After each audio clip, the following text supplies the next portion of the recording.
Morning, Christina. Good morning. Good morning, everyone.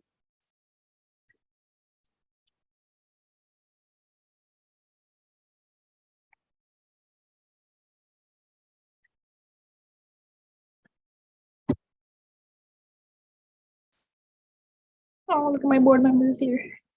Beating cabinet. Morning.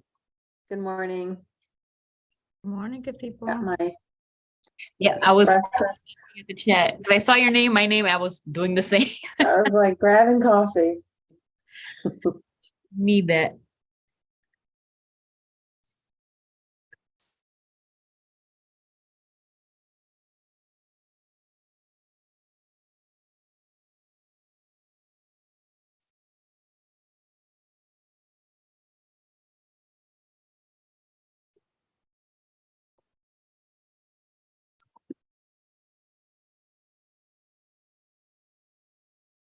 Well, I do know Chairperson Phil is away on vacation.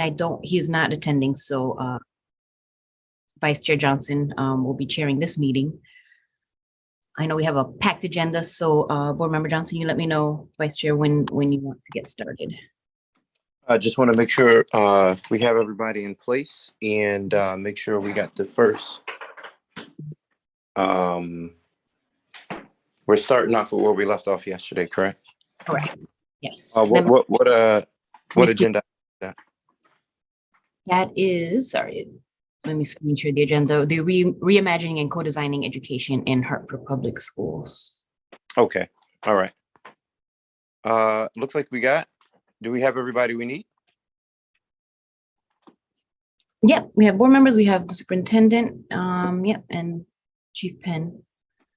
All right, well, let's get this show on the road. All right, good morning, everyone.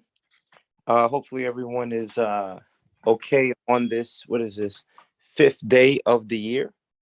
And we're excited to kind of level set and kind of reimagine and move this meeting forward. So I'm going to turn this over into the hands of the superintendent. What is our time stop before I turn it over? What is our hard stop today, Christina? Just so we are 10 a.m. 10 p.m. 10 p.m. Yeah, no, not 10 p.m. 10 a.m. Oh, I was like, oh, I love y'all. I really do. And and if you want, I'll continually chat time checks just so we're stay on track. Okay. That'll be helpful. So I'm not going to hold up any longer. Good to see everyone. Superintendent, the floor is yours.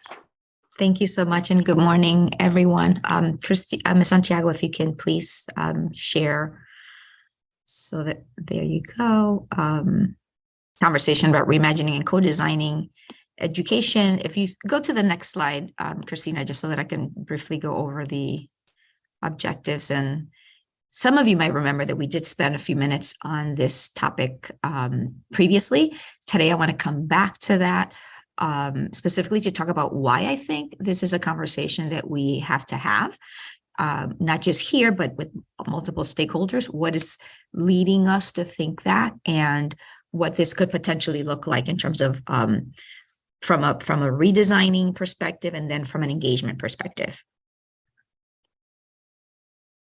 Next slide. So last time we spoke about some of the challenges that we're facing that are impacting our ability to realize our vision as expressed in our district model for excellence and the portrait of a graduate, right? Those are the knowledge, the skills, and even the dispositions that we want our students to graduate with. And we also talked about why I thought this is a moment to be talking about reimagining and then moving toward action and co-design ultimately. So I want to use this time to bring you all into that thinking and make some connections that I think are important for us to understand as we think about engaging broader audiences in what this all could look like. Go to the next slide. So to understand the why, I think is important for some of us already have this knowledge, but I want to kind of go back for some of us that do not. Some of you board members have some content as to the background around the journey of redesign that we've been on. since we've had these sort of conversations for a few years now. So back in 2018, right, we launched the district model of excellence to kind of chart a path for improving student engagement, performance, and preparedness for post-secondary success, but also sustainability from a financial perspective. At that time, we were facing deep, challenging student needs, inequities that were unintentionally exacerbated by the choice ecosystem that we're part of, and declining enrollment, right? Declining enrollment impacted by declining population just in the urban core, and the impact of that choice ecosystem. So all of those contributed to what I call this perennial budget deficit of about $20 million. Next slide, please. So we conducted a deep analysis and the root causes of those challenges to assess potential solutions.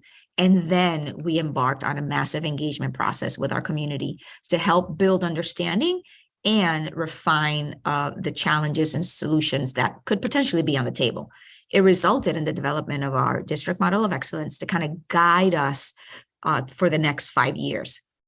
And it also culminated in some significant redesign and reconfiguration of schools to create more financial stability, improve the conditions of the teaching job. One thing that we were able to do was to add opportunities within schedules for more collaboration, more resources available in schools.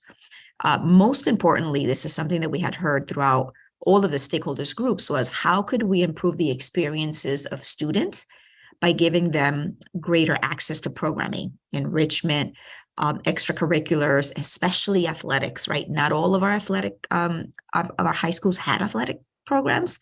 We, of course, built those out, and we didn't have middle school grades that we had very few that had extracurricular and athletics. Fast forward to today, right? Across all of our middle school grades, we have multiple athletic opportunities available. And then we also were able to implement our pathways. So that was context setting. Less than, well, about 3 years, 2 to 3 years into that configuration and the implementation of the key strategies, the pandemic hit. And as you know, right, this had a reverberating impact on students, families, and our educators. Nationally, right, we're still trying to, locally and nationally, right, we're still trying to assess, like, what exactly, how deep has the impact been on academic performance, mental health of students.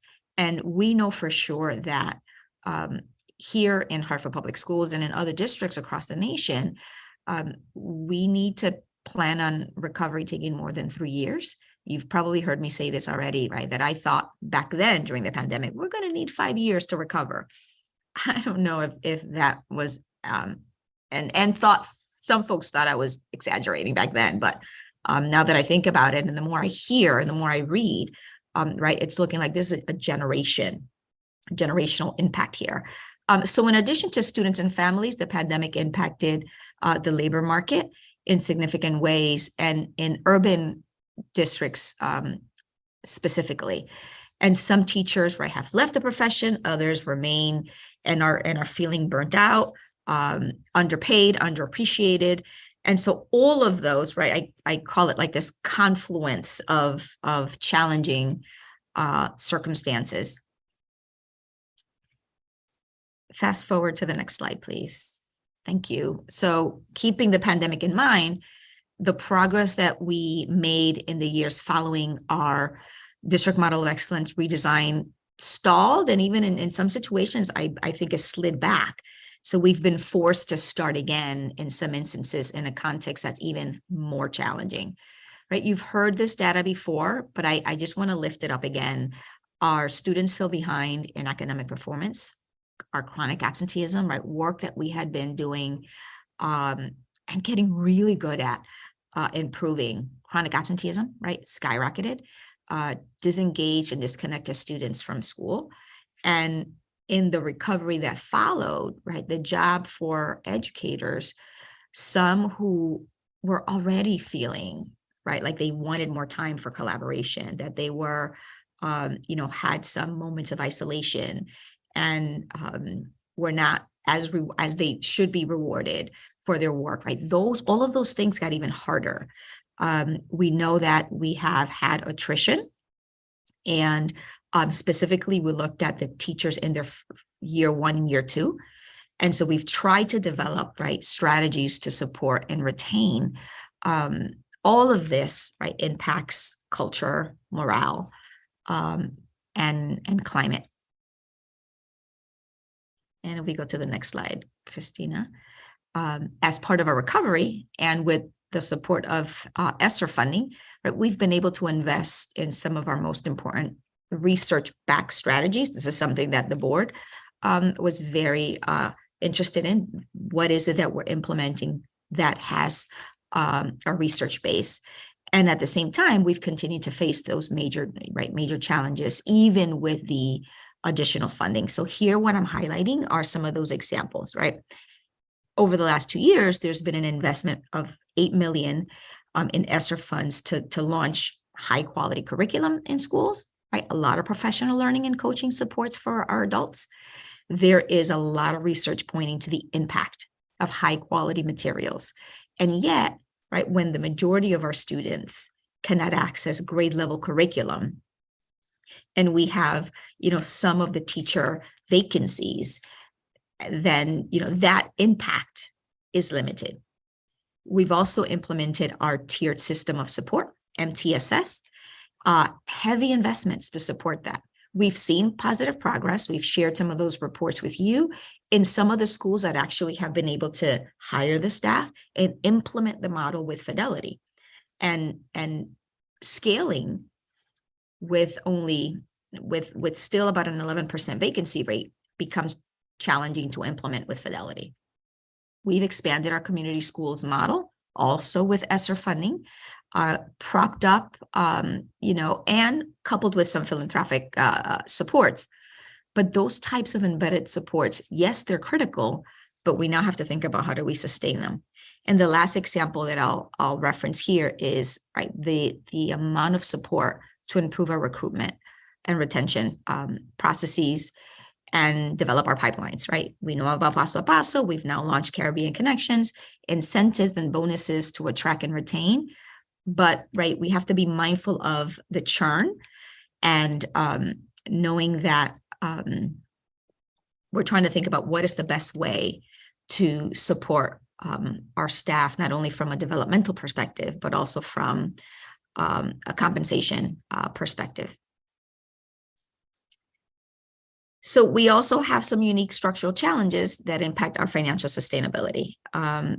This is information that you've also heard before, or some of you have heard before. The first one is the choice ecosystem, which unintended as it may be, it does impact, it does result in some inequities. And when we look at Hartford versus surrounding communities, and we also look at our internal data, magnet and non-magnet students in Hartford public schools. The current tuition structure, right, it also pulls resources from Hartford in a way that makes it harder to invest in. And you'll hear a little bit about this in a couple of weeks when we get into the budget workshop with you. A second piece here with regard to the structural challenge is special education. We invest heavily to support our highest need students, right? This is actually a population that will likely grow in the coming years as the impact of the pandemic, right, begins to settle in. A third of our budget, about a third of our budget is spent on special education services. Unlike many other states, the state and federal funds cover less than half of those costs, and the rest is covered by our local funds. And that has an impact on us. When we think about the regional choice system, we pay for 20% of those costs for students who do not attend our Hartford Public Schools, right? They attend a magnet school in other districts. So these challenges, of course, right, impact everything that we do, including our ability to attract and retain high quality teaching talent. And we're a very unique urban core district that has, when you compare our salaries are not at the highest level of the scale. We're somewhere, Chief Penn, if I'm correct, right, middle of the pack, if you will. So we know we can't solve any of these alone, but part of our work will also entail some advocacy. So that's a lot of the framing, the historical context, and the structural dynamics that are at play. And so we need to think about how we can use our existing resources in fundamentally different ways. I just want to remind us that no one has solved this challenge. And I don't just mean here in Hartford, but in other spaces and places. There's no easy solution because it is a complex system. And I think there are also lessons learned from what we've already tried and what other schools and systems are looking at and starting to do that have had success, although at a smaller scale. So goals and aspirations are still the same, right? We want each and every one of our students to experience individualized, rigorous, and joyful learning. We want them to have like the deepest relationships with adults and with their peers. Relevant and choice-based learning opportunities is actually what our students keep asking for, and for them to be prepared for post-secondary, whatever they decide to do, post-secondary. So the question is, how can we do this in our context? What should look different? And the last time I shared a framework for how others have started to think about that, we've looked at some examples and had conversations with cabinet, and even with we invited our union leadership to meet with us to begin to kind of think through these things with us. So for students, we know that we need to shift toward more flexibility in how time is used and how adults work together. That could mean moving away, whether it is in a school, several schools, in a grade level, moving away from like one classroom, one teacher model and those rigid time and schedule requirements. We also think that a more intentional community and outside support is going to be critical, especially as we think about the high school models and the experiences that not only that we want, but our students keep asking us for, so that like their learning connects to the real world in those post-secondary experiences. Similarly, we want educators to experience collaborative supporting teaching environments that allow them to be at their best. So we want them to be able to sustain their work, experience opportunities to advance, and be compensated, right, through their careers in ways that continue to impact students in the classroom. So this likely means shifting toward more team-based teaching models where groups of educators, certified teachers, other support staff, paraeducators, student teachers, community-based tutors, that they work together more intentionally and flexibly. And it means shifting toward more differentiated roles, assignments, and even differentiated pay for educators. And given that we have constraints with regard to our resources, like we know we can't apply these things across the board. We can't apply across the board raises. Chief Penn reminds me that all the time in this model, right? When we're thinking about this new model. But we do have to find a way to target pay in the most impactful ways, right? To expand teachers' impact on more students and educators, and also improve the instructional quality. And I think these are very important in our current context, right? With the persisting staffing shortages, we need models that can accommodate and more flexibly adjust for teaching vacancies.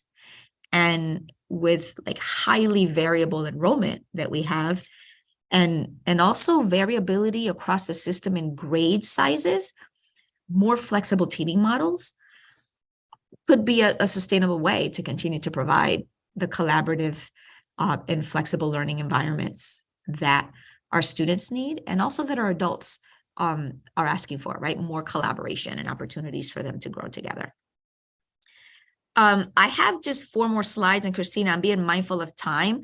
I have 2 videos. One is about I don't know, 2-minute, and the other one is about a 5-minute. So just checking with you, Christina, that I'm okay with time to share the videos, and if not, we can send them after, but it just kind of does a nice overlay of some of these initial models that we're learning about.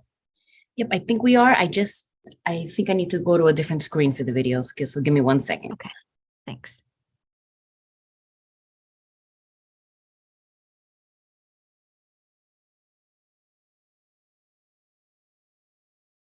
And these videos are from either partners or other districts, higher ed, that are beginning to explore what these potential models could look like and should be, with teachers at the center of the design.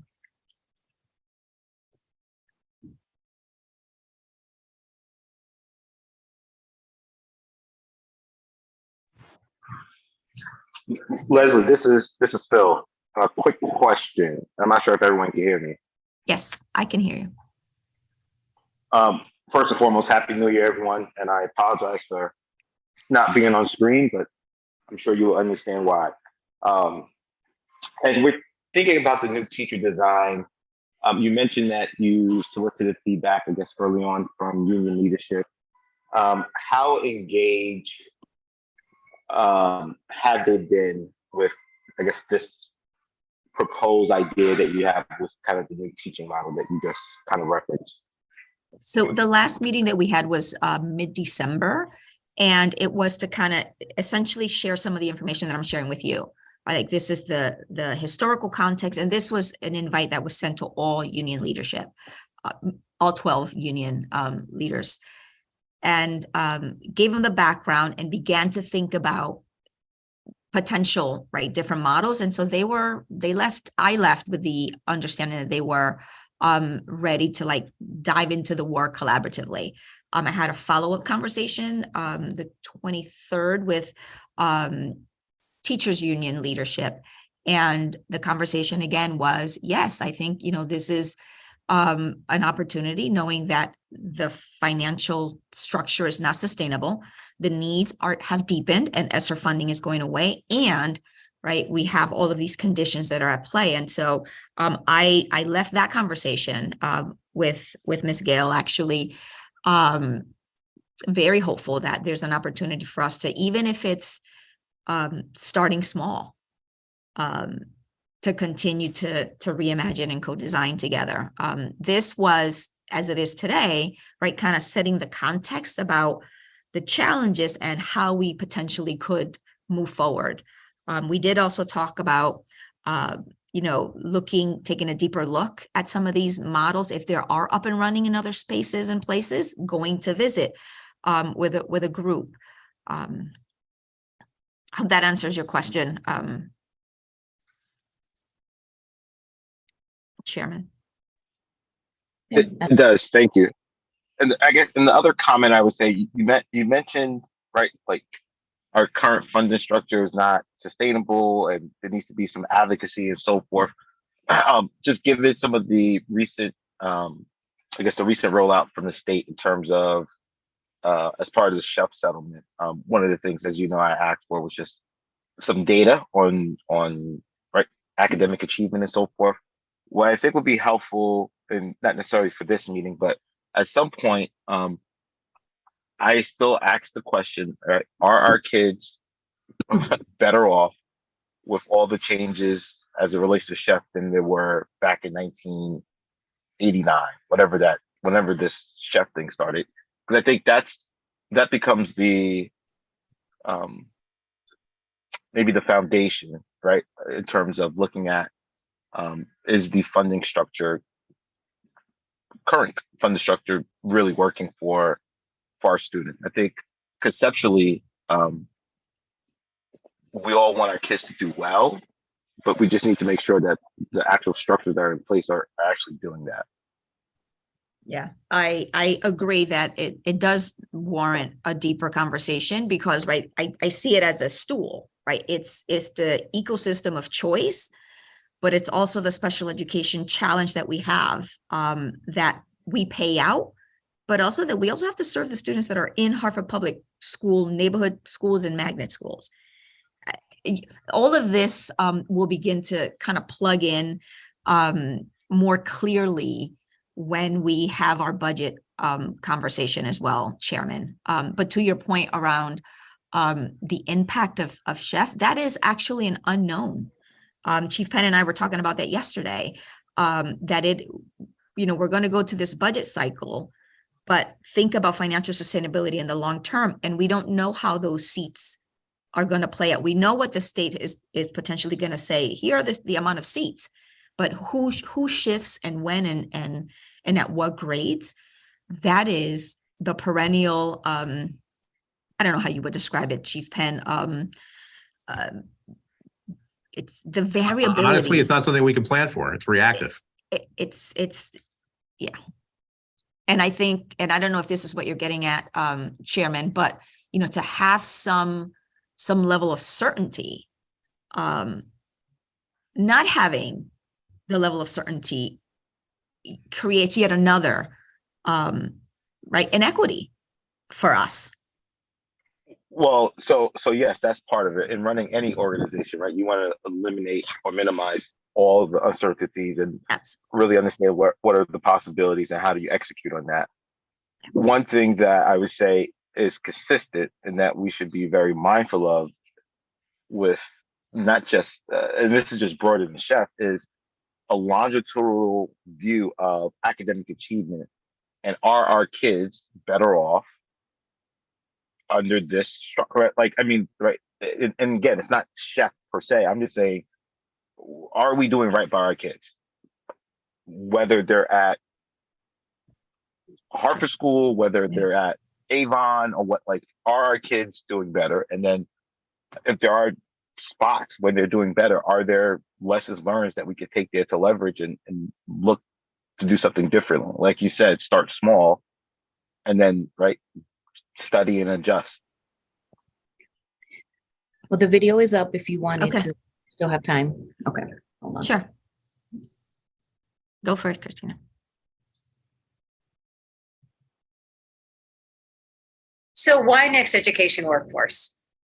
Well, a few months ago, I might have told you one thing, and today I might tell you something different. But at the end of the day, I think what's really important is that we have got to figure out how to put the right set of adults around a group of children so that kids get what they need when they need it. Right now, we are dependent on a one teacher, one classroom model. We're dependent on the fact that that teacher is the right teacher every year, all the time, for every single one of those children that are in that classroom. And the fact of the matter is that they probably are not. So even if they are the best teacher, they are the most highest quality teacher of the year, they probably do not have all the skills that they need to serve every child in their classroom all the time. Because it takes a team of adults to serve kids in the ways they need to be served today. And so here we are now in a almost post-COVID, I don't know what we are. We're not after COVID. We're still in COVID, I guess. And the fact of the matter is that need has grown exponentially, given the learning loss that we're experiencing, given the upheaval in people's lives and children's lives. We don't know what's happening at home. We don't know what has happened within their time now away from school. And so this idea that we could build teams of adults who have distributed expertise, who know how to personalize learning, how to deepen learning for kids is really, really important. The other side of this coin are the teachers. And the fact is that this is actually an equity play for both kids and for teachers, because teachers also are living in very isolated working conditions. We expect them to be the end all be all for all of these kids. And in fact, they have strengths, they have weaknesses. We have got to figure out how to change that structure and that system and those learning environments for those teachers who today can't even find time often to go to the restroom or to work with other people or think about how they're going to serve all of these children. And so this idea that we could also provide an advancement opportunity for teachers, that teachers could specialize, that educators could now work on teams, could work with other people during the day, that they could have people that they could talk to, that we could create what we talk about as self-improving teams. All of this is what Next Education Workforce is all about. Thanks, Christina. If you can go to the other one, which is a specific model. The other one is a charter, public charter school in Chicago for secondary grades that has those flexible, intentionally designed learning models.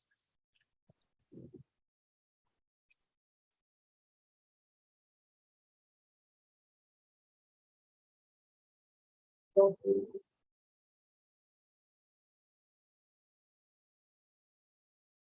you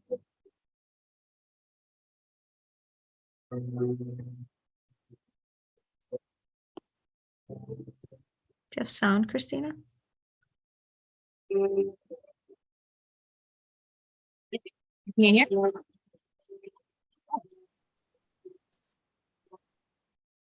We created Intrinsic to do two things. Oh. One is to provide life-changing opportunities and post-secondary success for our students.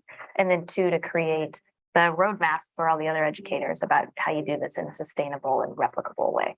One of the curious things for me was how much the technology is blended and how important that is in terms of the mission for you guys versus a small change or a small maneuver from the traditional classroom. I think of technology as a tool. So our students are probably on a computer about 50% of the day, but the really important part is that we're changing the way teachers do their job and how teachers interact with students. And we're using the technology as a way to individualize for kids and also play with groupings. So if a bunch of students are working independently, then you can have teachers working with much smaller groups of students on things that they need directly from the teacher.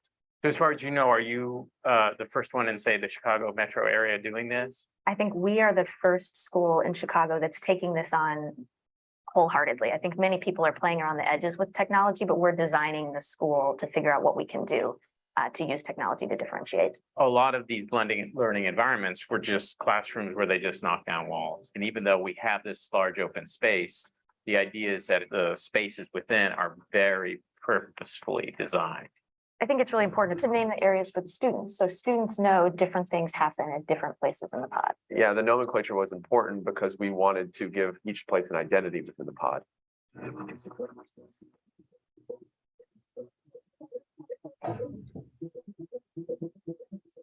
Each grade level is separated into two pods, STEM pod and the humanities pod. Each pod is supplemented by two auxiliary acoustically isolated spaces, STEM pod being supplemented by a lab, humanities pod being supplemented by a Socratic seminar room. The organization of the pod is determined by 5 different learning environments. Each environment is defined by the furniture, the architecture or space, and the finishes. The first space is the coastline. This is the most introspective space, which focuses on personalized learning. Audio and video content is digitally delivered via Chromebooks. Inside the coastline is the exchange table. This is a space that promotes collaborative learning with peer-delivered content. The pop-up class is the direct instruction space. This is a space of 10 to 12 students focused around a whiteboard and projector. The content here is delivered directly by the instructor. The center of the room is anchored by the Genius Bar. This is a place where students can come if help is needed and provides a space for the teachers within the pod. The final space is the study lounge, which is a soft seating, informal environment where independent learning or small group activities can take place. All those elements, I think, came directly from our understanding from your experiences in the first year. Yeah, I think to understand how the kids will use things, you really have to do it with kids. Yeah, it's amazing. I mean, it was so important to the design process to have that feedback. I think one of the nice things about being a student here that I could see is how your experience changes, that you're never in a pod that looked just like your old pod, right? As you move through the years, you have quite a different space to occupy. In a lot of ways, the pods particularly are really designed in a way that the principles that the pods are founded on can be implemented in other scenarios. Absolutely. I mean, I think that every school will have a pod structure. Probably every pod will have a coastline and exchange, the big board, that type of thing. People are pretty excited when they come here. So if you want to say that most schools are designed from the outside in, so to speak, this one was completely the opposite. It was very much designed from the inside out. And I think that reflects in actually what we ended up with too.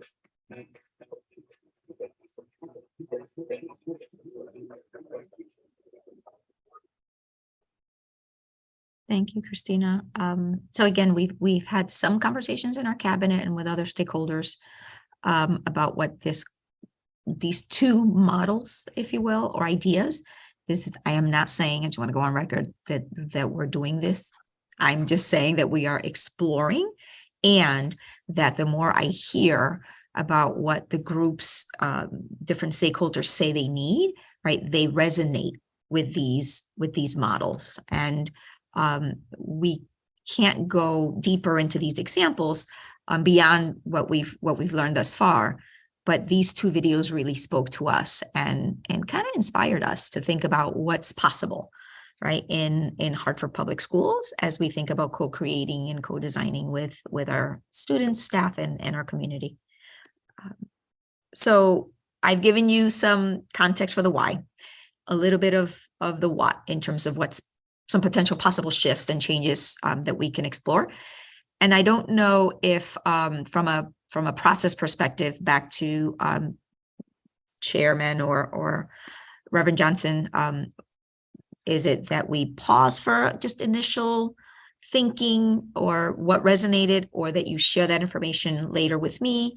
But I really do want to hear from you at some point as to what your hopes and dreams also are for how we think about the change from a process perspective, because I do believe that a non-negotiable has to be that we deliver on co-design and co-creation with our community. That is one that we have to maintain the integrity to. And so what motivated you about any of this? What's the thinking? And then, yeah, I'll pause there. Yeah, Christina, quick time check and just quick time check and just a quick level set on what's left on our agenda and the time. Because I think this is a good conversation, but I don't want it to soak up because we can get lost in that. And if this is the time to do that, then fine. But if we have a 10 o'clock stop, 50 something minutes, I would probably say, let's have that conversation in a more specific time and space, because I think that's a really, really good conversation, and you really lifted up some really, really, really good stuff that I think that can lead us in a good direction.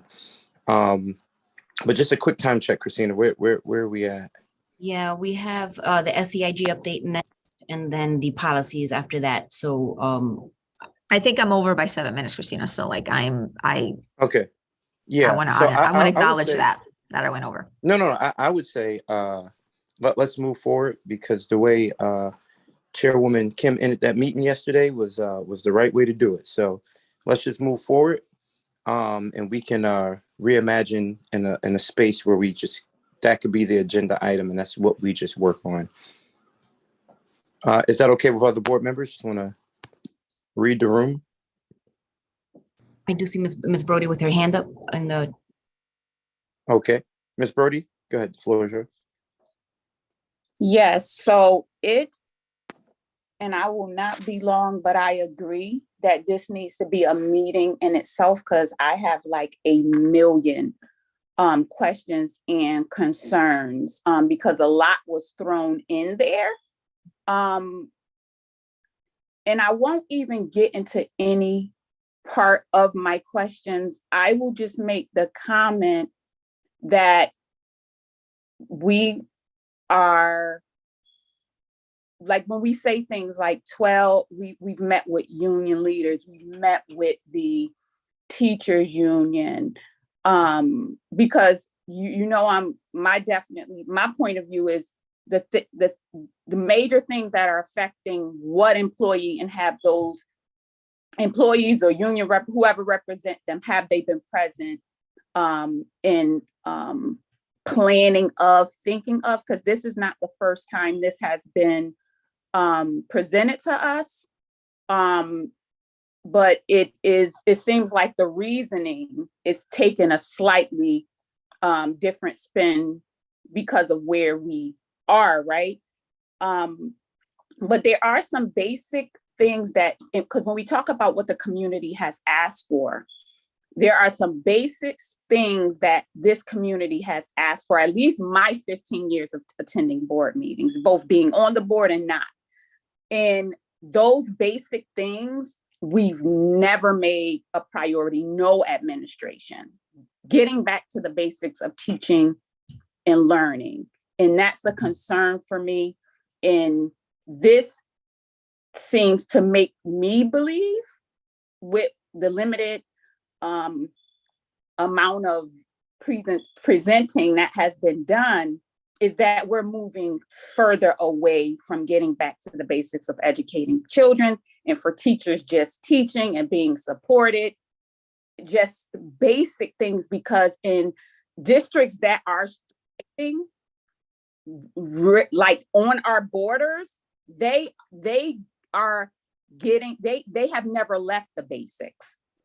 And I might sound a little bit frustrated because I am, because we are, it seems like we're traveling a road that we're like, we know what works and we don't do what works. And I just have to fully understand why we don't just go fully into that. And so I'm going to stop there because I see myself getting way off topic. But I would like to see this and be the only item. And maybe if the board is able to ask for data, so we won't just like be asking questions in that meeting, for it to be productive, to say, when you present again, to come with some background questions to be able to discuss at that time. Thank you.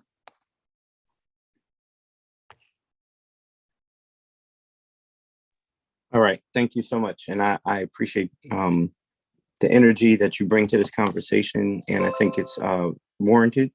And I think we need to have this conversation at a time where we can literally dig through that. But for the sake of time, we're going to move forward. Christina, next agenda item.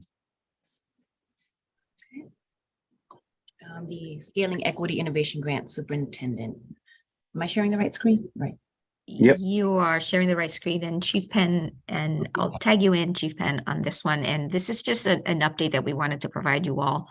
As you know, how much time do you need for this, Superintendent? We're going to try to get this in less than 20 minutes, Chief Penn. Okay. So at the end of last year, we had spent roughly half of our planned ESSER ARP spending for the year, and we engaged in an extensive process to evolve our ESSER spend for this year. And one of the areas that we made a big bet in was to significantly increase the available funding in schools. This was specifically in response to feedback that we had gotten from our school leadership teams, that they wanted to be able to scale and innovate. So as previously shared, we deliberately designed this initiative to address all of the bullets that you see here, right? Rationale of prioritizing the spending. So it was about $15 million for this initiative. Provide schools with agency over the resource use, and be mindful of school context. Central office gave strategic guidance and guidelines for how that agency could be exercised and the specific allocations. In order to prioritize equity and targeted support for the highest need schools, there was a formula that was developed. And because we wanted to pilot some learning and innovation in ways that were tied to the strategies within priority 1, high quality teaching and learning, because we know that that's our focus, and priority 2 around engagement, we also wanted school leaders to tie this to their school improvement plans. And we want to highlight that because a core part of this grant is innovation and giving our principals more agency over their resource use, but also to see if there are any pilots that we can learn from and be able to think through in the future. Next slide, Ms. Santiago. I'm actually gonna glide through this one. This is just a timeline as to the entire process, and all grant requests have been approved. Am I correct, Chief Penn, by now? You are. Matter of fact, the last few pieces of the contracts, one of which were on the agenda yesterday for the committee of the whole to review. Next slide, Ms. Santiago. Our principals collected ideas and feedback from a variety of stakeholders in our community in order to, inform their plans for the SEIG, their scalable equity innovation grant funding. That was actually a requirement that we had as part of this, right, for them to meet with their SGCs, solicit input from teachers and staff through staff meetings, instructional leadership team surveys, and engage students and families through either their student council meeting surveys, whenever they were on home visits, really to get ideas from their community. Chief Penn, if you can take the next slide with the allocation. Sure thing. Thanks, Superintendent. Good morning, everybody. So as you can see on the pie chart on the left, the overwhelming majority of the spend is targeted at priority 1 and priority 2 of our DME, our strategic plan. And that wasn't by accident. We highlighted that in the guidance that we gave to all the principals as part of the application process. And we actually also required all the principals to tie the investments that they were making back to improving student academic outcomes, which led to a pretty robust application and review process. So the largest investment area is a kind of a hybrid that falls into priority 1 and 2. They're spending about half of the total grant amount around student engagement. And you can see in the 3 sub-bullets on the right what that ties out to. It's field trips, it's the extracurricular programs, it's on mental health and wellness and SEL. It's the kind of things that make kids want to come back to school and stay in school, right? There's a lot of what we've been talking about for the last year, at least at this point, is making sure that we have those supports and those opportunities for kids in the schools. Second big piece is spending on the grant on teacher leadership and professional learning. And that includes professional learning for teachers and more leadership opportunities for teachers. And we think that's going to help support the novice teachers that we have and address some of the retention issues that we have among the less experienced teachers and the turnover rates that we have within there. And then the last big piece that we're calling out on the slide is in tutoring and other extended learning. That's tutoring both during and outside of the school day. A big piece of the academic programs that we're doing for Saturdays. And it also helps, we're paying for the staff that's supervising the students that are taking care of or participating in, I should say, in the Intervene tutoring program that the district is also engaged with right now. So we did have all 40 of the plans get submitted and approved, as the superintendent said. That totaled out to full use of the $15.4 million that we made available. And so now there's an ongoing process that leads into, on the next slide, sort of how do we start to track this? So Christine, if we can move forward. Oh, thank you. So the biggest piece of this is non-personnel. And as the bullets on the right kind of imply, it's instructional materials, library upgrades, contracts with our community organizations. You saw some of that on the agenda yesterday. Full-time staff, and I know this might trigger a concern given our lack of ability to get certain things within the staffing within the schools. But if you look at the sub-bullet, we'll see that we encourage principals to hire non-certified staff that are, frankly, are easier to get and hire than the certified positions are. So we were also given principals the ability to source their own candidates, given where the shift in OTM is right now, to try and get more certified people to fill classroom vacancies. So the principals were said, we're basically given the guidance, make sure you're ready to go with the hires once your budgets are approved. Extra duty, extra pay, stipends, breakdown, they're considerably smaller than the other categories. And then the full-time equivalent part-time, that includes part-time teachers who are providing tutoring for the last $500,000. But you can kind of see here that the majority of the what's being budgeted falls into the non-personnel bucket, and a fair piece falls into additional compensation for staff that we already have. Okay. Superintendent, back to you, I think. Thank you. So I know that it's still early in the process to kind of share a comprehensive overview of all the programs that are being implemented with the SEIG grants, but I can highlight a few that have recently gotten either off the ground or are already making an impact for students. We have some here that are aligned with our strategic operating plan with these 4 examples, specifically connecting to high quality teaching and learning, welcoming culture and climate, and engaging family and community partnerships. We heard a little bit yesterday from University High. Their competition was a big success while the program was focused on providing valuable extracurricular activity for students, but it also served as the venue to host a college fair for our state champion gamers and allowed the school leadership to not only show off their school building, but potentially draw new families in. 2-1 Sports is another one. This is at Breakthrough North and South, and it provides students in building physical literacy, physical movement, and their character.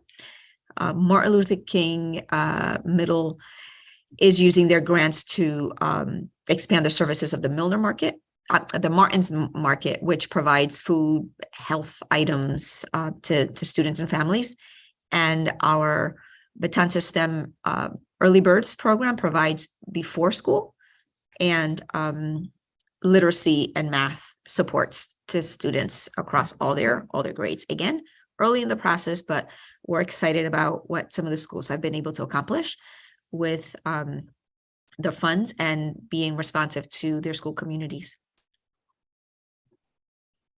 Next slide, please. We have identified 2 ways in which we want to monitor progress.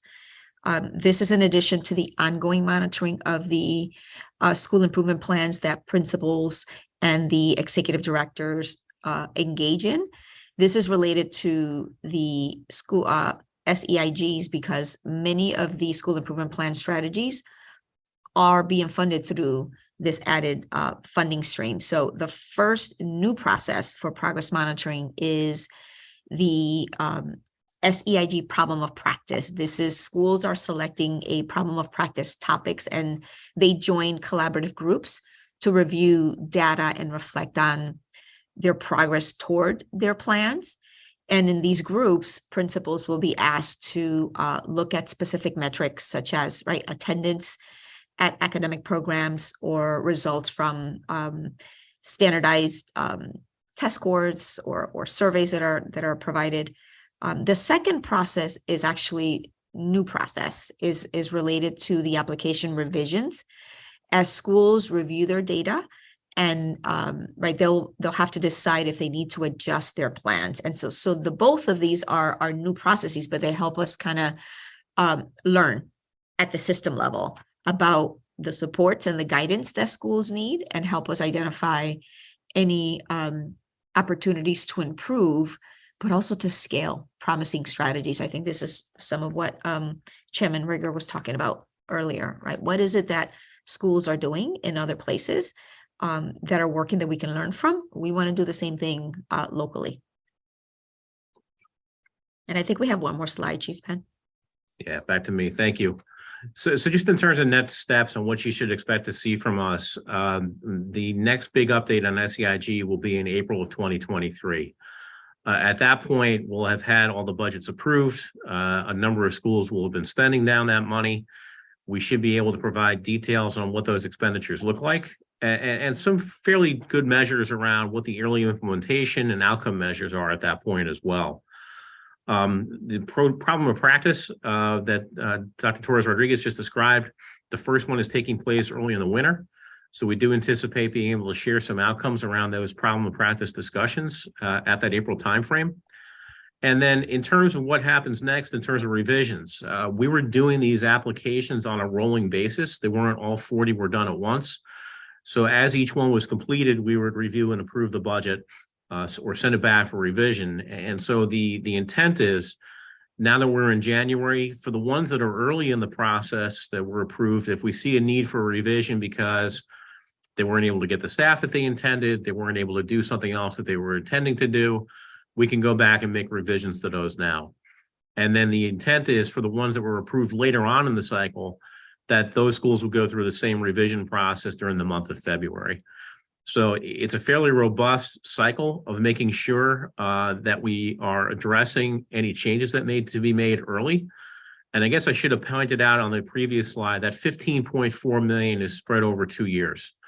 The intent is to spend this over the remainder of 22-23 and then 23-24. So, you know, we are making sure that that 15.4 million that we've effectively allocated to the schools gets fully utilized over that time frame. And with that, Dr. Torres Rodriguez, I think we're ready to have any discussion questions. Yeah, that's the only thing that I was going to reference is will other updates come to Finance Committee? Yes, Chief Penn? I think Is that what we're I think thinking? particularly around the financial piece. Right. And then if there's more to be said around the programmatic side, we'll figure out the best opportunity to do that. Thank you. Back to you. Absolutely. Are there any questions? Any comments just really quickly from my colleagues? Yes, just one, Mr. Johnson. So I know I've asked verbally, I've asked in writing, and I know other board members have asked because it was just mentioned about Intervene. I'm assuming we're talking about K-12 Intervene. Where are we with that? Where are we? I have questions like, where are we with that funding? I thought that last I heard that was presented publicly was we were like, it was extended out because they didn't finish everything in that school year, but now we're way beyond that. And I need some information around the K-12 Intervene sooner than later if possible.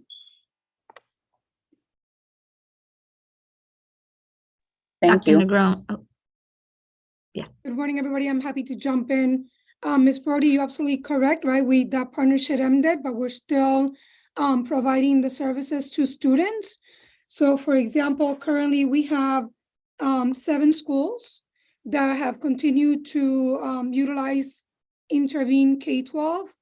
That is Hartford High, Great Path, West Middle, Breakthrough North, Betances STEM, Kennelly, and ESM. So we're still leveraging all those resources. In some cases, right, they're being very innovative on how they bring that in, whether it might be during the day or before school, after school. And I know that some of the schools in the Scaling Innovation, Equity Innovation Grants, for example, use funding then to bring in adults to supervise kids while the kids were accessing those online tutoring services. Do you, Mr. Chair, can I ask a quick follow-up? Yes, very quickly, please. Yeah, so is it, is it separate from the original funding approval? Like, is this a separate thing just with those schools? So we did not engage in another contract with Intervene K-12, right? Because we did not give them any additional dollars this year. We are making sure that we're getting all the services, right, that we were not able to get last year. And they have been honoring their word when it comes to that.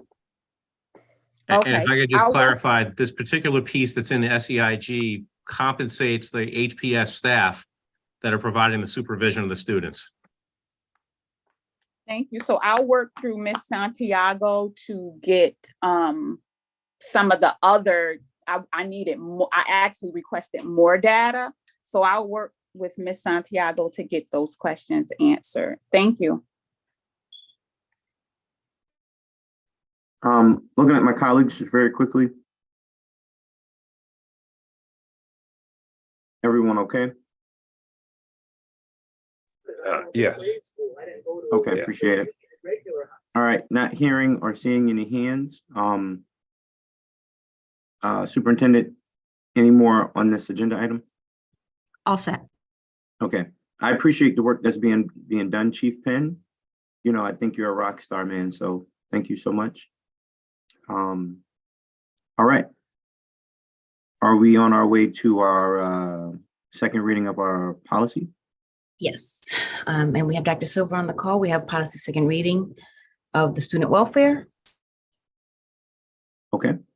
And Dr. Silver, I'll stop sharing so you can.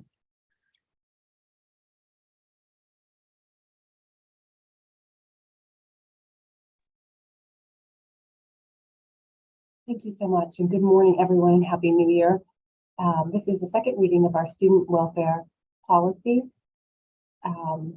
There was great discussion about this in our first reading policy committee meeting, and this policy is designed to ensure that really this paragraph here,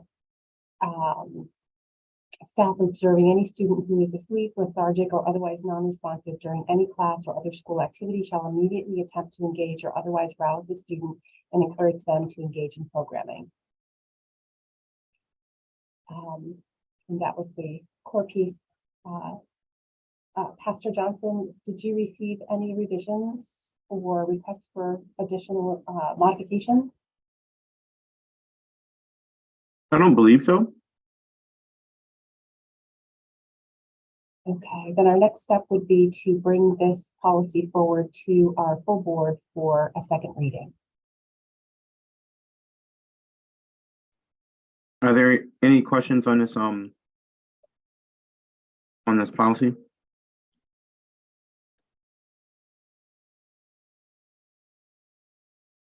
All right, hearing none. I just saw Mr. Rigger change. Oh, Chairperson. okay, yeah, I just seen it myself. Thank you, Christina. Chairman Rigger.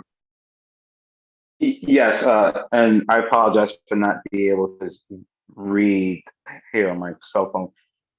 Dr. Silver, can you just restate the policy again for me? I just want to make sure I understood it correctly. Do you mean, sir, the portion that I just read? What's the proposed policy that we're bringing to the board? This is the for second reading welfare. again? This is the student welfare policy. I guess, can maybe, what are we changing, I guess, in this policy? So this is a new policy. Thank you so much for that question. This is a new policy. It rises out of our experience last spring at Sports Medical Sciences Academy. And we are bringing this policy, really crafting it, bringing it into being because of the rise in incidents across the United States. Impacting students negatively, and we want our staff to be aware of and prepared to respond should a student be asleep, lethargic, or otherwise non-responsive.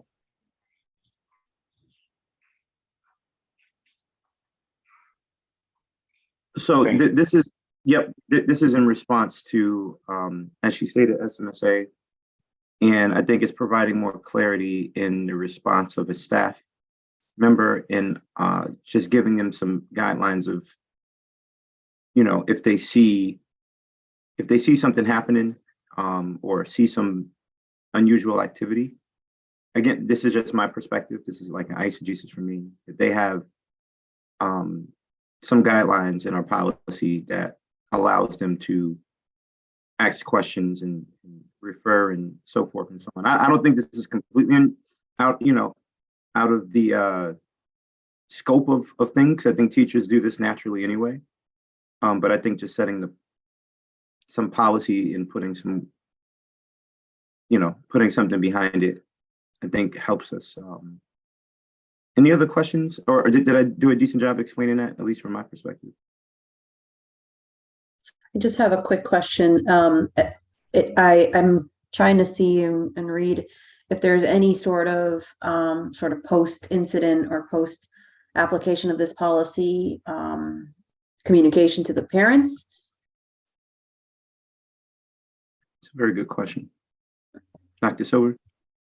Thank you so much. So I believe that we have a statement here, when school staff is unsuccessful in waking a student who is sleeping or rousing a student who is non-responsive, staff shall immediately contact the school nurse to conduct a medical assessment.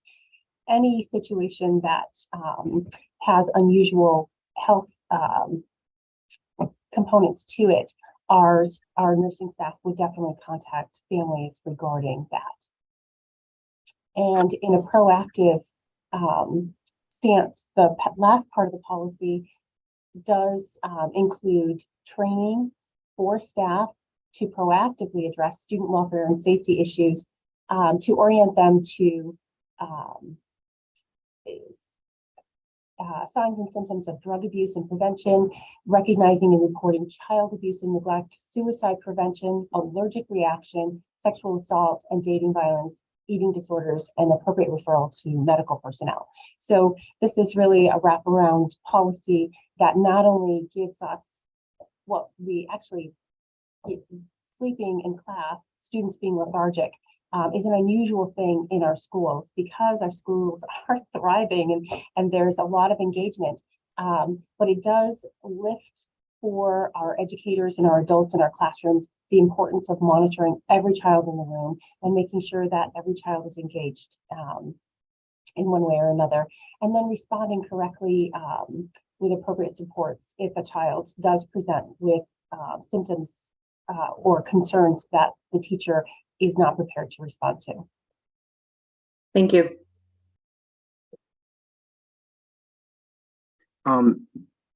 Miss Bello, just a quick question. Now that you brought that up,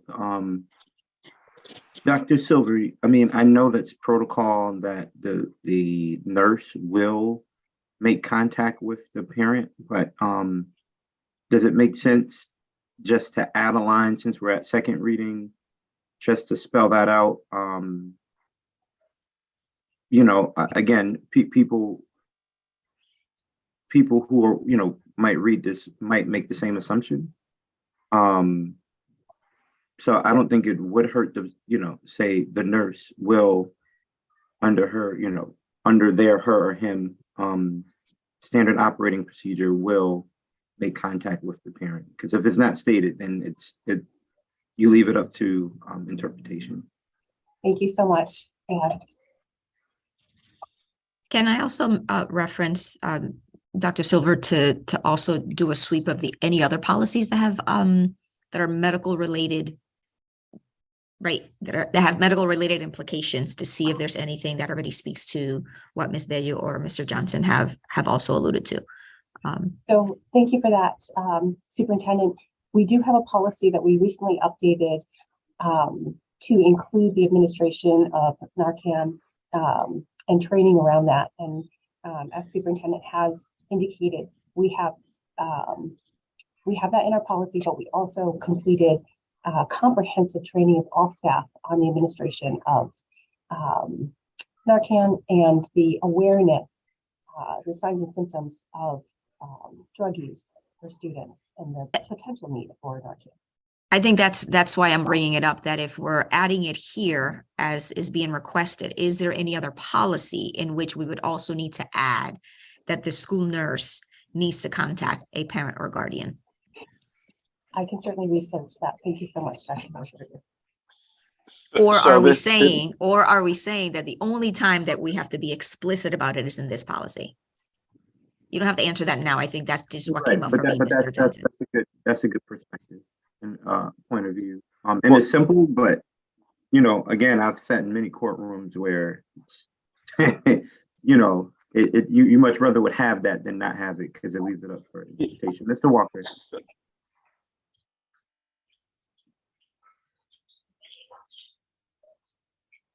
Mr. Walker, I see your hands up. If you're not ready, we can go to Chairman Rigger. Yeah, thank you, Mr. Chair. Just one is the clarification. So since we're making markups to this, I'm assuming that we're going to take one more cycle to review this document before we push it out to the full board. I think the answer to that is no, because I think we're at our second reading. Yeah, at this point, and I believe it goes toward, like, this is the moment. So whatever you got to say, you need to say it now.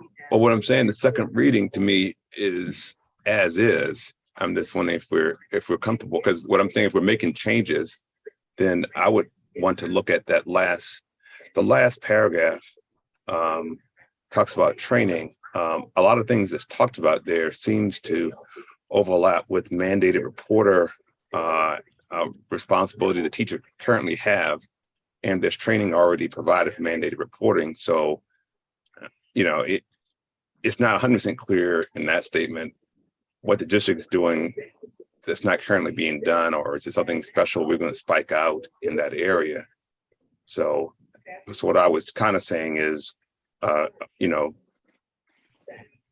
we take an opportunity to put some more clarity on this particular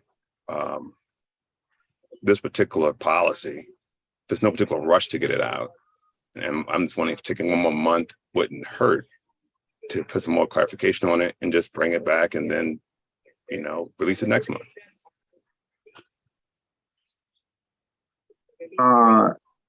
Yeah, I'm not sure how to respond to that, Board Member Walker. If there's something like, can you? Yeah, let me ask Dr. Immediately if that last sentence that you want to change. Well, I'm saying. Are you saying you don't want to do it now? You would just want to take more time with it? Well, when I look at the policy, one, I guess it's to Dr. Silver, if pushing this out a month would make a difference. What I'm saying is some of the questions that people are asking now are getting to the substance of the actual policy. One in which you might want to change some wording, add something else to it. And if we're still at that point of adding wording and adding clarification, then I'm saying, why rush? Go ahead and do the additional research, the work, add additional clarification, and bring it back. So I guess I would ask, that's kind of my sense, the feel point. Typically, if something on second reading, my sense would be there's no edits allowed. That's the first reading, the second reading where I'm adding edits. So I'm asking, I guess, Dr. Silver for some clarification on that point. Dr. Silver? Thank you so much, Mr. Walker. Traditionally and typically what our policy committee has done and other policy committees that I've been on is a first reading is really drafting and acquainting the board members with the policy language and any revisions to the policy. And I understand this is a brand new policy. The second reading is typically all board members have already read and reviewed the policy, and it's for refining any fine points. I would like to move forward with getting this policy in front of our staff so that we provide this clarity. And to Dr. Torres' questions earlier, and certainly I can do a more comprehensive review, but the policies that are referenced at the bottom of the actual document do refer to work that our community is aware of, our school community and our staff are aware of, regarding the policies we have in place that are complementary to this proposed policy. So we certainly have, but if there are significant concerns about the policy, I don't want to rush it, but I would like to get the content out to our staff. Yeah. No, hold on. I'm going back and forth actually. So no, I don't have an answer yet. Yeah. It is in process. Who are you talking to? Chairman, apologies. Okay, yeah. Can you go on mute real quick, please? There's a little multitasking going on in my life. I got you. Can you go on mute real quick? The only thing I would say based on substantively, then you can hear me still, is that last sentence seems like it has a lot of overlap with mandated reporting. And so I'm just like, mandated reporting is not listed as something that's another kind of resource. What I'm saying is, we're saying we're going to make in-service training. So there'll be some in-service PD that teacher will do. And I'm just envisioning some teacher is going to be sitting there taking this training saying, this is training very similar to training I've gotten for mandated reporting. Why am I sitting in this PD?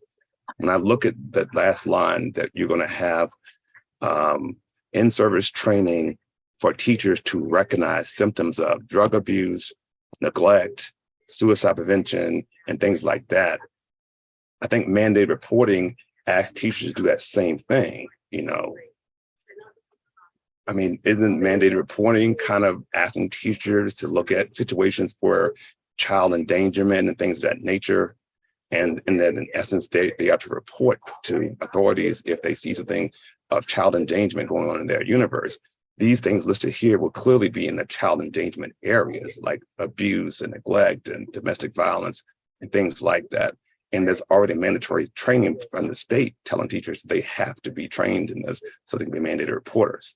And so I'm just saying here, we're promising here that the district is now going to give you some additional in-service training. I'm just saying we need to really spike out, okay, so there's not duplication going on, that if you're going to do some training, my question is, the training here necessary from the district, is it already being covered? And if it's not, does that make sense? Then Yeah, I think you're. I just want to make sure that we don't have some overlap there between mandatory training, like some language in here that says, Yeah. maybe we'll Yeah. do training that's not covered by mandatory Mr. Walker, reporting Mr. Walker, yeah, training Mr. or Walker, something like that. Mr. So it's clear people aren't getting Can anybody duplicated hear me? training. Yes, sir. Yeah, we can hear you. Okay, all right, because I don't think I'm being heard. So I appreciate that, Mr. Walker, and we have 15 minutes left, and I think you make a good point. I have to move us forward with 15 minutes left. So I think I don't think there's a perfect solution to this, but I think what we can do is. Dr. Silva, is that possible? Am I confused? Can I be heard? No. Board Member Johnson, please continue. Go ahead. No, we can hear you. Oh, I'm sorry. Was that not being heard? No, Tyrone, you were being heard. I think Board Member Johnson has the floor. Okay, thank you. Board All Member right, so Johnson? thank you so much. We are going to, your concerns are going to be heard. We are going to move forward with the second reading. And then what we can do is, like I said, at our board meeting, you can vote yay or nay to it. I'm not sure if not moving it. I mean, I don't mind holding it, but it is on our agenda. So we can come back to this at a later time before our board meeting and see what we want to do with this particular policy. You are the only dissenting voice at the moment. I do want to hear from Shantae, but I don't think we have the time to just truly air this out at this particular moment. So, Dr. Silver, what are our options with this policy in terms of moving it forward for our meeting next week? Our options are to bring it to our board for a second reading, or to postpone the second reading and bring it to our next policy committee meeting. Okay. Board Member Johnson? Yes. I just have one comment, and I apologize, I won't be long. So I fully agree with the spirit of the policy itself. And I think Mr. Walker brought up some good points in terms of the training. I don't think it's bad to have the trainings repeated twice within a policy. I think it just confirms, right, there's going to be some level of training. The one thing that I was curious about was who determines whether or not a kid is lethargic or non-responsive, right? So I just want to make sure that we don't put our teachers at a disadvantage versus he said, she said with students, if that makes sense. Correct. And this will be up to the staff to implement and plan. So, I mean, I don't want to operationalize it. So I don't want to get too far into the details. But just out of mere respect, I want to hear Ms. Brody, and then this is our last comment on this. Thank you. My question is more so the process. So because I'm not going to ask my question because Dr. Silva said it's going back to the policy committee, which at that time that will allow me to be able to ask the questions. So if it goes back if there are revisions, it goes back to policy. Then when it comes for adoption, it's going to look different from what it reads now. Is that okay? Is that part of, like, are we in protocol with doing it that way?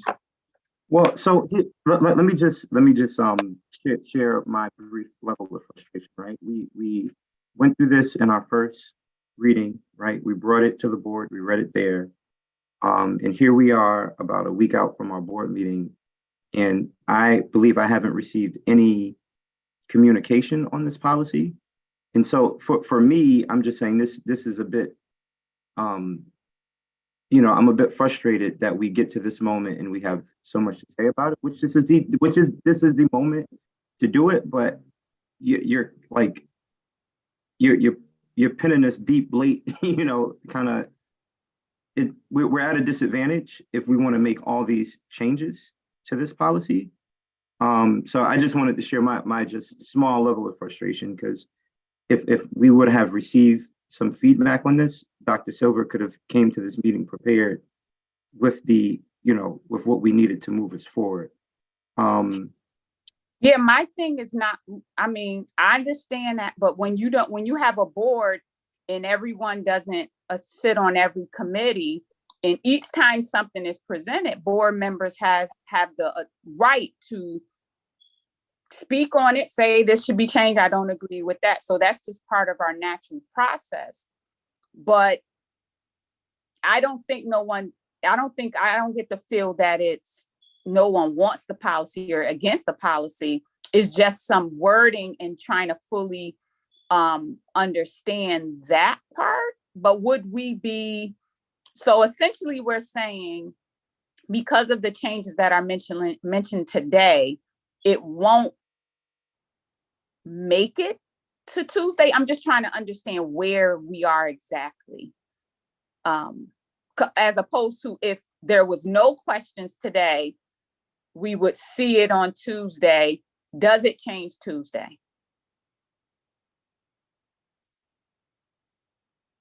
That I am unsure about. And from my limited perspective, I would say move it forward. If it's something that we don't want, we vote it down at our meeting, we take it back to committee, and then we make the revisions. Again, that's from my limited perspective. Even if there's another way, even you would take that route knowing that board members have concerns about language in a policy. I could see if we were at Tuesday and we were discussing this, and at this point it's on the agenda and we're voting yay or nay. But at this point, we had the opportunity to discuss, and there's some discussion, some concerns about language. Will we still move it to the board knowing that? Well, again, my job at this moment is to move the conversation forward, and I deeply understand what you're saying. So my best thinking at this moment is, again, if you have things that you want to be changed on this policy, submit it so Dr. Silver can add it. We can try to send it back out before Tuesday for reading. If it's still not to our satisfactory, we will remove it from the agenda and bring it back to committee. Again, and that's with my limited perspective on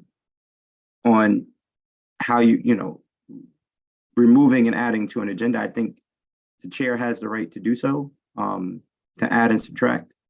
So, like I said, if you have any changes, email it to Dr. Silver so we can add it. We'll try to send it back out before the meeting. If it's satisfactory, we'll move it forward. If not, we'll take it from the agenda. That's my best thinking.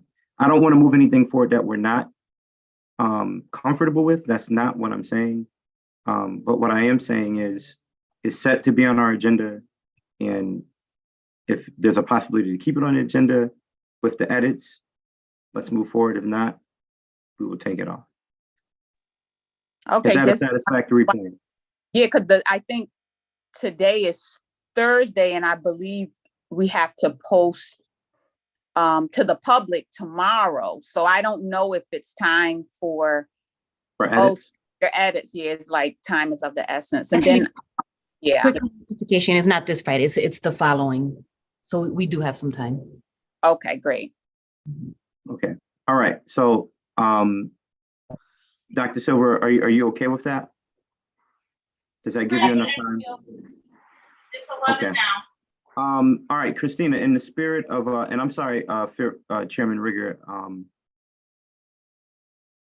no disrespect to you, brother, but, is there one agenda item with 10 minutes left that we can, that's most important, Christina or Dr. Rodriguez? We do have the theory of action that was important to get to today. Dr. Silver, you tell me if we have time to start. Thank you so much, Christina. I would very much appreciate getting eyes on the theory of action. It is a draft. And the first piece that I want to share is the, we have a first reading of the theory of action. I think it's important, and I know everyone has already probably looked at what the theory of action currently in place looks like, but I wanted to bring your attention to that so you understand what this is. Now, I want to go back to my slide deck for a minute. So a theory of action focuses intention. It articulates why we're taking a set of actions and names the impact we expect. So it's always stated in an if-then statement. And so this is the current theory of action. And as a Board of Education, we are bound by our policies. And so this theory of action is from 2008, stating that the district will employ a managed performance theory of action that defines each school's level of autonomy based on student achievement. And we have, it then describes what a high-performing, low-performing, and new and redesigned schools, the actions that are taken there. And that it will be a school district driven by student and parent guardian choice. And there are intra-district choice schools and intra-district choice schools. And it also speaks to student-based budgeting, where the funds follow the student to their school of choice, and describes the district as a portfolio district of school. So this is the old theory of action. And I wanted to then share with you a draft of an updated theory of action that aligns more with our current district strategic plan and our portrait of a graduate. So the transitions here are that this is not about restructuring and reforming. It's about aligning resources to foster high quality teaching and learning, a welcoming culture and nurturing climate, engaging family and community partnership, and skillful staff and effective operations. It also includes the statement from our core beliefs and commitments that was revised in October of 21. The diversity of race, family income, native language, religion, gender, sexual orientation, and neighborhood are assets that contribute to student learning. So because the policy begins with a reference to the core beliefs and commitments that the board revised in 2021, that statement was included. We are retaining or propose to retain that the theory of action provides direction to set goals, strategic plans, budgets, and effective administrative actions, because we believe that comprehensive and aligned systems will support a culture of learning. So we define the theory of action as a coordinated framework guided by our district strategic plan and our portrait of a graduate. And these guiding documents communicate our collective vision informed by research and the input of multiple stakeholders of the skills incumbent to our students for post-secondary success.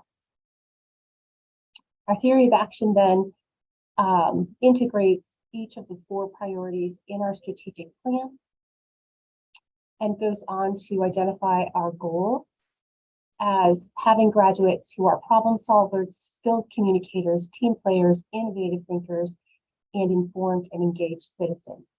So there's a lot of context that's drawn from the work that our board has done recently to integrate the Portrait of the Graduate and our district strategic plan into revisions to this policy, and to remove the managed performance empowerment theory of action that occurred in the past.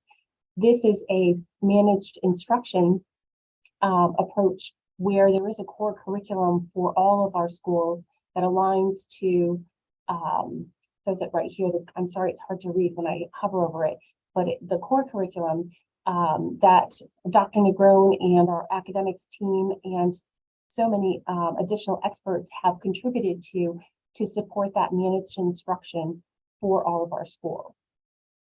So that is a quick overview of this theory of action. And if you don't have a draft yet, we'll certainly get that to you.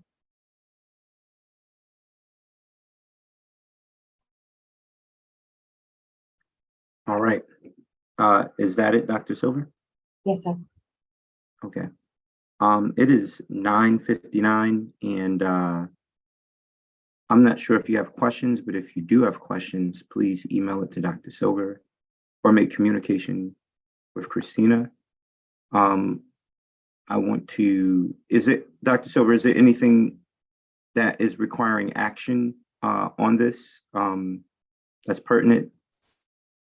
At this time, because we really didn't have the discussion of the committee, I believe that this will have to wait for a first reading till our next policy committee meeting. Okay. All right.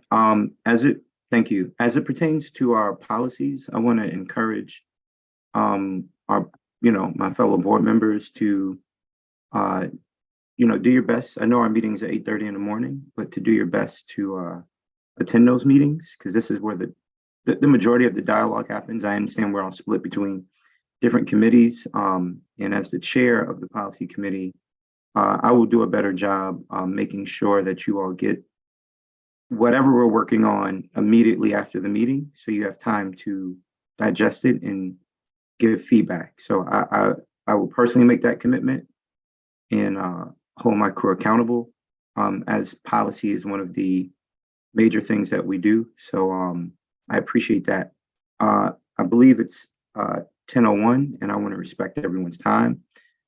So is there anything else that needs to be said, Christina or Chairman Rigger or Superintendent? No, not from Marlon. Okay, well, I appreciate each and every one of you. You all have a blessed day on the 5th day of the year. And I will see you. I will not actually be in next week's board meeting. Is it next week? Or is it the following week? It's the following.